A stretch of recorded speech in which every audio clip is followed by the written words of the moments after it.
Hey hi everyone, welcome back to my YouTube channel. চলো 4 জুলাই রাত্রিবেলা কি করলাম তাই শেয়ার করি। ঘরেতে জোগাড় করে যতটা পেরেছি ডেকোরেশন করার চেষ্টা করেছি, আর তার ফলে একটু কারেন্ট শকও খেয়েছি। এই ছোট্ট আয়োজন সবই আমার বাবার জন্য। আজ আমার বাবার বার্থডে, তাই একটু ছোট্ট করে সেলিব্রেশন করার চেষ্টা করলাম। এটা হচ্ছে টেস্ট অ্যান্ড বাইটের রাজভোগ ফ্লেভারের কেক। এটা আমি প্রথম খেয়েছিলাম দেবস্মিতার বার্থডেতে, তারপর বাবার বার্থডেতেও ভেবেছিলাম যে এই কেকটাই আনবো। তো যেমন কথা তেমন কাজ, এই কেকটার টেস্ট খুবই ভালো। আর ফাইনালি বাবা কেক কেটে ফেললো, মা বাবাকে কেক খাইয়ে দিল, আমিও খেয়ে নিলাম। কেকটা অসাধারণ কেটেছিল। তো এবার রাতের ডিনারে আসা যাক।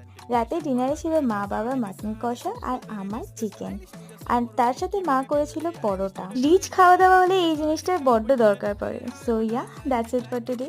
দেখা হচ্ছে খুব তাড়াতাড়ি নেক্সট একটা ভিডিও বা ব্লগের সাথে। ততক্ষণ টাটা, বাই।